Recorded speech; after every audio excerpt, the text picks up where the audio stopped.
São convidados do Closing Bell desta noite João Espanha, fiscalista, e também Francisco Proença de Carvalho, advogado. Boa noite, agradeço aos dois a vossa presença. Estamos em rescaldo ainda de eleições. João, vou começar exatamente por lhe perguntar se ficou surpreendido com o resultado das eleições. Não fiquei surpreendido. Fiquei até, devo dizer, algo agradado com alguns dos fenómenos que se verificaram. Mas eram expectáveis? Não. Na sexta-feira, quando olhou para o dia de reflexão que estava pela frente, calculava que domingo terminasse assim? Sim, de certa forma, sim. Aliás, já tínhamos falado nisso aqui no Closing Bell. Aquelas sondagens que davam um score tac-a-tac entre o PS e o PSD, do meu ponto de vista, não mereciam grande credibilidade. E o que se iria passar, muito provavelmente, seria algo à semelhança do que se passou aqui em Espanha, em que o partido no poder ia ser, punido por aquilo que se estava a passar. E foi o que se verificou. Algum comentário sobre resultados, de certa maneira, inesperados, digo eu, como o do Bloco de Esquerda, que teve o pior resultado dos últimos anos? Esse, para mim, é o resultado mais inesperado. E diria que, de certa forma, traz um bocadinho de racionalidade ao nosso sistema político. À esquerda, o nosso sistema político é um bocadinho estranho, diria. O PCP consegue travar a sua sucessiva, aquilo que deveria ser a erosão do tempo, e consegue aguentar-se bem.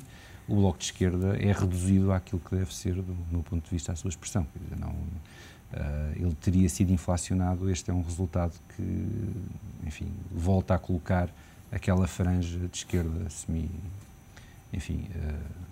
com uma ideologia mais radical, de acordo com a sua representação a nível nacional. Quem olha para os últimos dias de campanha, para a última semana e meia, diria eu, e para as declarações de Paulo Portas e para os dirigentes do CDS, acreditava que o CDS pudesse ter um resultado um pouco acima daquilo que acabou por ter. Parece-lhe que foi, que é uma avaliação correta? Neste caso, as sondagens eram demasiado favoráveis ao CDS. O efeito de voto útil é dramático e, neste caso, penso que o Dr. Paulo Portas teve razão quando disse que, apesar da subida do PSD, o CDS também consegue subir e, sem si mesmo, é uma vitória. Penso que é um excelente resultado para o CDS e que, também no caso deles, as sondagens não indicavam aquilo que viria a ser a realidade. Que reação, Francisco Proença de Carvalho, aos resultados das eleições deste domingo?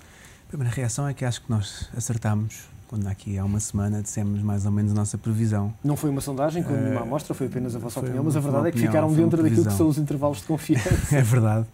Acho que, pelo menos aquilo que eu me enganei mais foi no resultado do CDS. Por momentos pensei que ia ser um bocadinho melhor, entusiasmei-me um pouco com as sondagens, tal como Paulo Portas, e o resultado acabou por ser bom para o CDS, mas eles estavam desiludidos, via-se, porque acreditavam que podia ser um resultado melhor, um resultado que tirasse mais ao PSD. A verdade é que o PSD acabou por ter um resultado superior àquele que, no início da campanha, quer dizer, foram 2 semanas em que quase tudo mudou. Aliás, por momentos chegou-se quase a pensar que o PS poderia ganhar as eleições. Eu sempre achei que não ganharia, que seria quase impossível, porque é uma questão de alternância democrática. Acontece em toda a Europa, vai acontecer em toda a Europa. Isto não é uma questão de virar à direita ou virar à esquerda. Vira para o contra-governo. E é isso que tem assistido em toda a Europa.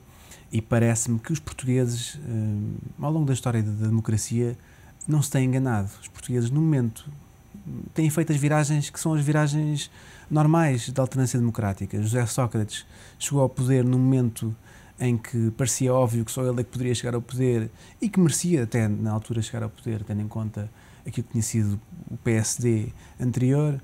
Cavaco Silva teve maiorias absolutas quando foi necessário ter maiorias absolutas para fazer as reformas que eram necessárias fazer no país, e agora aquilo que nos preocupava, que era o país sair destas eleições num lodo maior do que aquele em que se encontrava, acaba por não acontecer, e pelo menos há uma maioria de centro-direita que dá alguma esperança de estabilidade, embora eu já aqui o disse e repito, isto não é só uma questão de maiorias, isto é uma questão de, para fazer as reformas que são necessárias, ter uma transversalidade sociológica que só um enquadramento do PS devido a uma não hostilização daquele que é o maior partido da oposição poderá, a meu ver, permitir que a tal que a tal contestação das ruas possa ser atenuada. E isso poderá sair beneficiado com a saída de José Sócrates?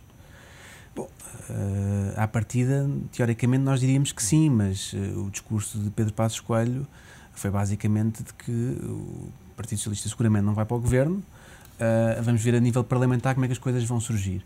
É preciso ver que José Sócrates era ideologicamente, e muito mais próximo de Pedro Passos Coelho, e até do CDS, do que, à partida, qualquer daqueles que... Qualquer não. Por exemplo, António José Seguro, que é aquele que supostamente tem mais apoio das bases neste momento, é um PS muito mais esquerdista do que é o PS José Sócrates. Portanto, aquilo é uma questão mais pessoal do que ideológica. A verdade é que o curioso que retiramos destas eleições também é que nós muitas vezes somos um bocado absorvidos pelo aquilo que a comunicação social nos transmite, as greves, a grande contestação, mas mais de 80% dos portugueses que votaram validaram o acordo da Troika. Isso como é que eu hei de dizer? Não quero dizer que seja entusiasmante, mas é reconfortante para aqueles como nós que sabemos que temos que cumprir aquele acordo, pelo menos perceber que há uma legitimidade democrática desse acordo, que os portugueses tiveram essa responsabilidade de o fazer, e aí, retirando, por exemplo, votos ao Bloco de Esquerda, que é um partido manifestamente do contra, que de facto neste momento com um vazio tal que vamos ver se consegue alterar isso. A partir do momento em que a questão deixou de ser dos costumes, tornou-se vazios. E no que estava a dizer, para lhe fazer uma pergunta, apesar de tudo, o PCP também esteve fora do acordo assinado com a Troika. Claro, mas o PCP... O que é que distingue os dois resultados? Distingue, a meu ver, o que distingue os dois partidos, e aliás aquilo que se calhar terá sido o erro do Bloco de Esquerda, é que achou que poderia ser um partido comunista, poderia ir ter aquela faixa de eleitorado. E a verdade é que o Bloco de Esquerda não foi assim. A história do Bloco de Esquerda é uma história daqueles que... de uma esquerda supostamente moderna, uma esquerda dos costumes modernos, uma esquerda de protesto, mas que por momentos deu a ideia que poderia eventualmente ser uma solução de governo. E a verdade é que esta crise, a vinda da Troika, desmascarou tudo isso. Portanto, eles aí quiseram-se colocar ao lado do PCP. O PCP tem o seu eleitorado, é estranho que o tenha até, mas tem o seu eleitorado muito bem definido. É aquele eleitorado de determinadas zonas do país, que já está devidamente consolidado até de uma raiz quase familiar, tradicional, histórica, que tem aquele discurso, aquela cassete, nós chamamos a cassete há tanto tempo. Aliás, o discurso de Vitória é sempre o mesmo, o discurso do PCP de Vitória é sempre o mesmo, e portanto já está enraizado. O Bloco de Esquerda não estava, e por momentos, quer dizer, a mim não me iludiu, mas eu acredito que tenha iludido alguma esquerda caviar, de que poderia ser uma solução moderna de uma esquerda diferente do PCP. E a verdade é que não é. E o PCP é um partido tradicional que, à conta dessa não mudança, quer dizer, não mudou, não é? O PCP não mudou, tem os mesmos líderes, com os mesmos pensamentos de sempre, é até conservador nos costumes, portanto consegue manter uma família, por assim dizer, que acaba por... quer dizer, tem um grande domínio, por exemplo, sobre o sindicato mais importante. Eu acho que aí é o papel do PCP fundamental na sociedade portuguesa.